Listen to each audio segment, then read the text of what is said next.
Welcome to the Nintendo Power Retrospectives. I'm Count Zero. This week we're continuing our run through the best of the rest, and we've got another 11 titles to get through. We have a couple shoot-'em-ups this time, particularly of note, and also a couple movie licensed games. As with the last time, we've got a lot of ground to cover, so let's get started. Number 22, Ikari Warriors by SNK and Micronix. Well, we have our first game in the best of the rest that has been reviewed by the Angry Video Game Nerd. Ikari Warriors could be described as SNK's attempt to put out their own version of Commando, in the same way that they later attempt to put out their own version of Street Fighter with the Art of Fighting series and the Fatal Fury series. Unfortunately, this version of the game, the NES port, isn't developed by SNK, it's developed by Micronix, a company with a track record that could best be described as utterly abysmal. This isn't helped by the fact that while the arcade version of the game had a rotary joystick that let you move and shoot in different directions in a slightly more primitive version of Smash TV controls, the NES version moves your aim to the last direction you were moving in, and unless you're in the tank, you instead have to kind of rotate the turret by pressing the B button and moving, and that will adjust your aim in the same way that you would normally on foot. Honestly, this is a situation where the home version of the game is not only inferior to the arcade version in terms of graphics, but also in terms of control and difficulty, and I really can't recommend playing this game. Skip it. Number 21, Rambo by Acclaim and Pack-In Video. Well, this is another crappy game. This game is kind of designed as a sort of Zelda 2 style RPG, based around the events of Rambo First Blood Part 2. You play John Rambo, and as in the movie, you have to rescue a bunch of POWs and kill communists in Vietnam in various forms, including various communist insects and animals. The problem is this game is considerably more difficult to navigate than Zelda 2 is. Zelda 2 gives you a sort of transition between side-scrolling dungeon and city and cave areas, and the overworld map where you can tell where you are in relation to everything else on the world. On the other hand, though, with this game, it takes a perspective sort of like Castlevania 2, but with a more dense navigation system, as rather than just going left to right for the whole game, with occasionally going up to enter a dungeon, you navigate your way through the various sections of the game by going left to right until you find a place where you can go up, or press up to go either north or south, and then go through that area until you reach an objective, or go north or south again. It's really clunky, and while I'm not exactly against doing map making in a game, if you're going to do map making, do it in a fashion where the map making feels organic for the player to do. And I find map making for levels like this not necessarily organic. So, definitely give this game a miss. Number 20, California Games from US Gold and Epix. This is yet another game that isn't very good. It's a little like Track and Field, and that's a collection of minigames, but the controls aren't as intuitive as the controls in Track and Field are, nor is the subject matter quite as unified as they are in Track and Field, or for that matter, Skate or Die. Definitely skip this game. Number 19, Kid Nicky, Radical Ninja, by Data East and Irem. Kid Nicky is a weird game to play. The game was originally created in Japan as Kaiketsu Yanshanmaru, but had its name changed to something more 80s and removed of all its Japanese connotations, because again, this is the 80s and the US is... Well, let's just say we're back to the days where it's societally acceptable to discriminate against Japanese people. Go back to my episode on my main reviews show where I take a look at the Eric von Lustbader novel Black Blade for more about the new yellow peril we got in the 1980s in the US. Anyway, the game is fairly simple. The player runs from right to left, or the character, rather, runs from right to left. The player doesn't do that, he remains seating and using a controller. So he goes from right to left, beating up everything that gets in his way, mainly with enemies running either from the left or from the right after the character, so you have to keep attacking back and forth. And Well, it's very straightforward. It's fairly simple in the first level, and then amps up in difficulty fairly quickly once you hit the second level. Now, my main gripes for this game kind of are related to a certain degree of sloppiness and laziness in the game's programming.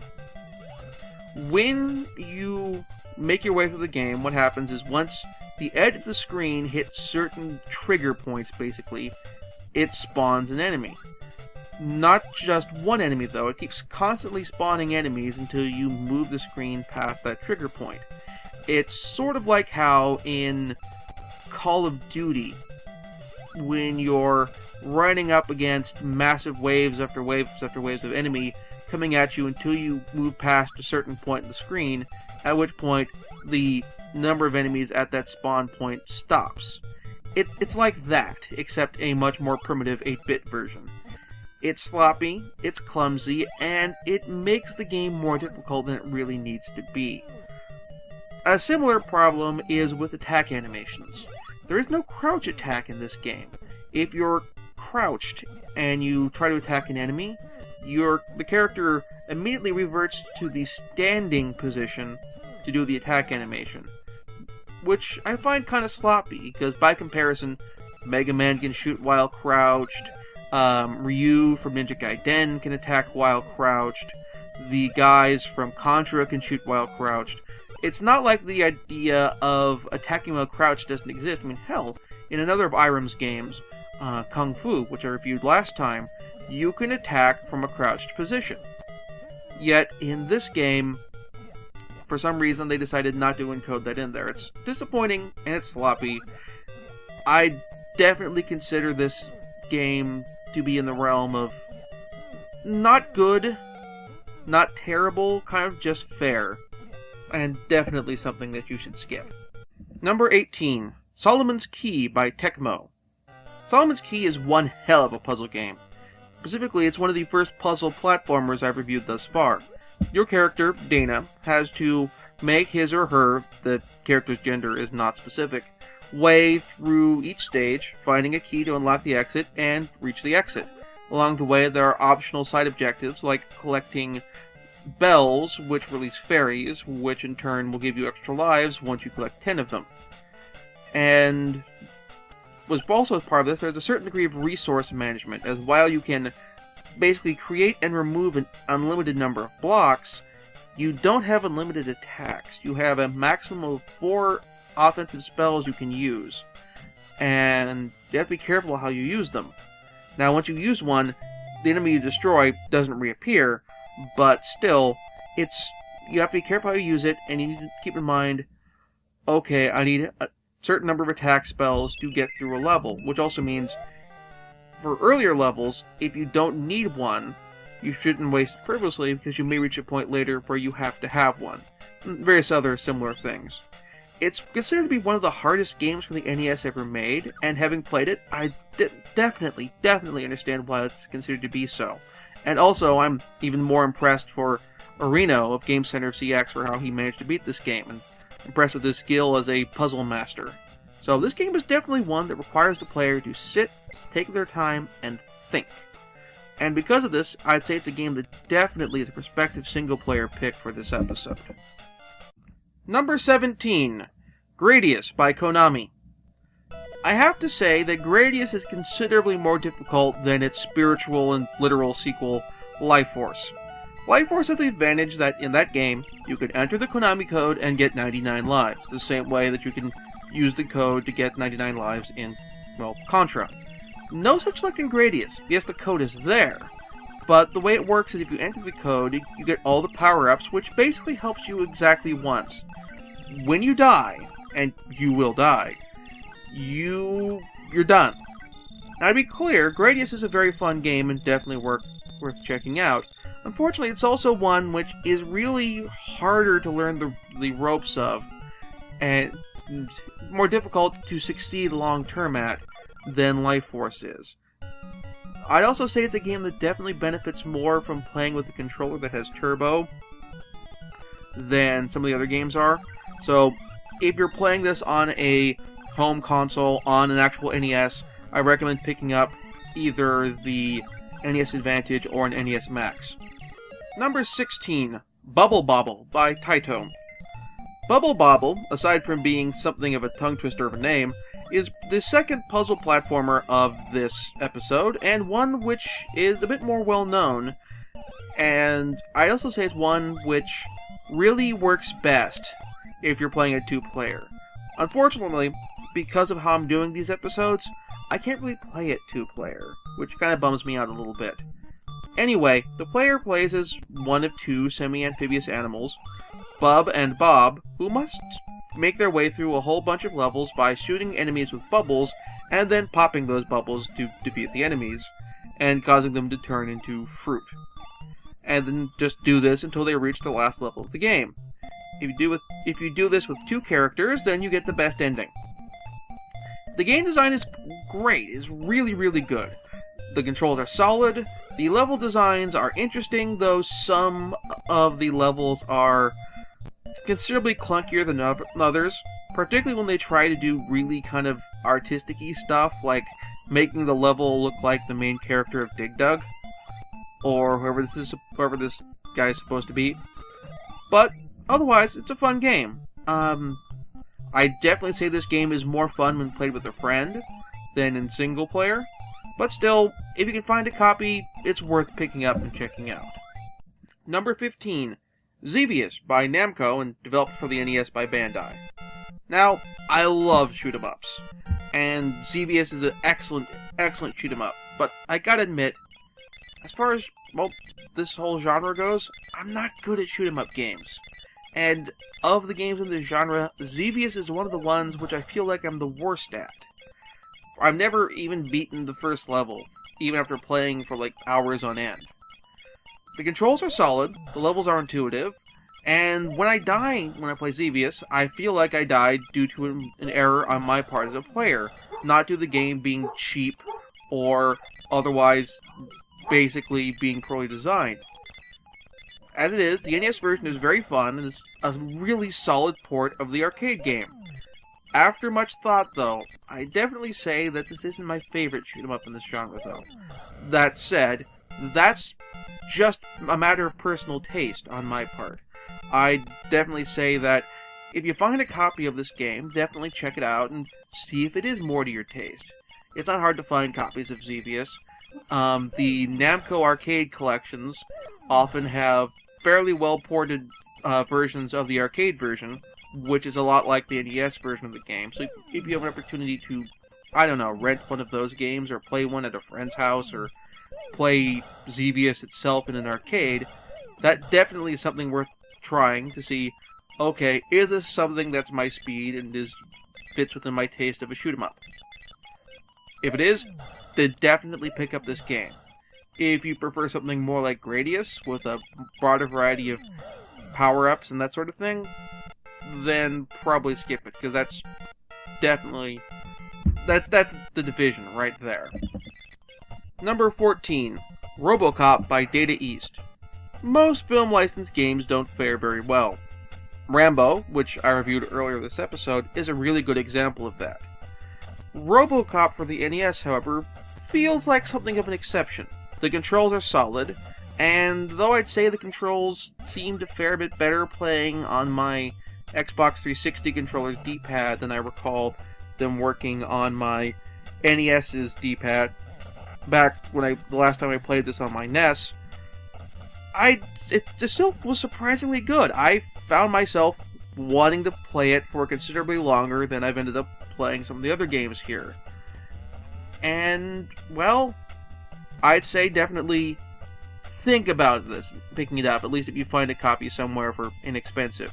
Although, again, judging by the D-pad feel and how that helped, I'd recommend trying the game with, the NES Max or the NES Advantage, rather than just a conventional NES controller. Less for turbo, more for the gameplay direction. Also, some of the more difficult cyborg enemies you encounter in the game, particularly the boss at the end of the first stage and some you encounter in Stage 2, City Hall, are manageable with turbo. Without turbo, I think they'd be... I know they'd be considerably more of a slog. Number 13. Jackal by Konami. If you're watching this, you're probably familiar with the concept of a X with a Y game or movie. In this case, Jackal could probably be described as Choplifter with a Jeep, and thus being top-down. Still, the game is really darn fun, though as with most shooters, the game really benefits from being played with a controller that has turbo, and probably with either an arcade stick or an 8-directional controller like the NES Max. Still, this is a really good shump. I'm not the biggest fan of the term, but it works. People use it. People recognize it. It's a good shoot 'em up. It plays and controls really well. Definitely worth picking up and giving a shot. Number 12.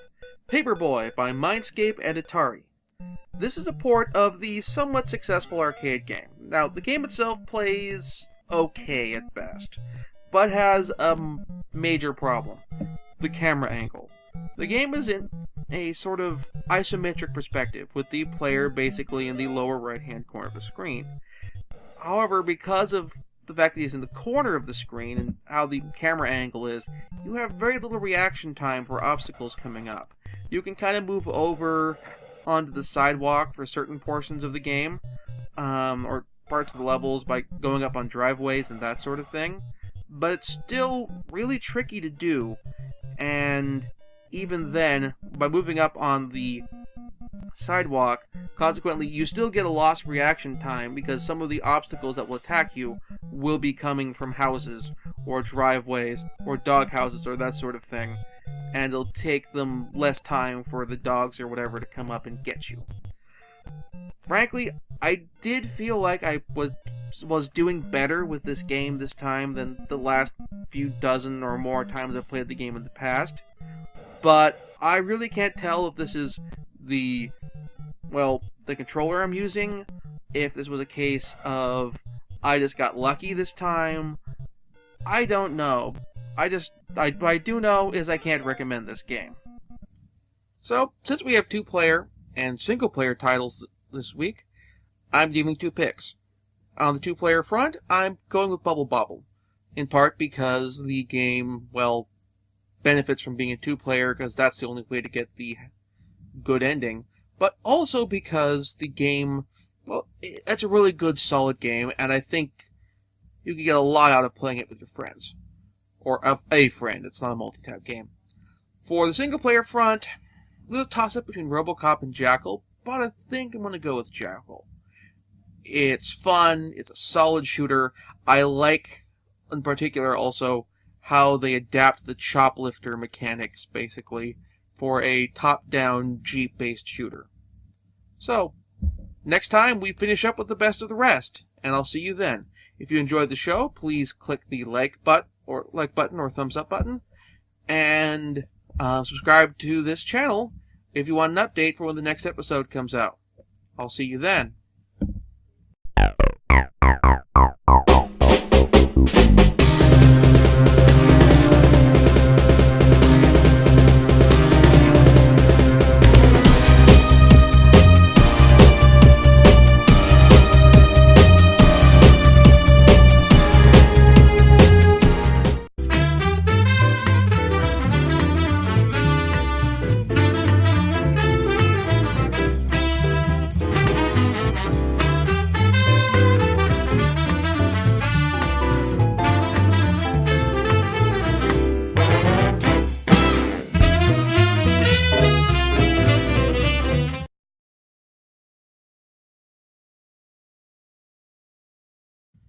Welcome to the Nintendo Power Retrospectives. I'm Count Zero.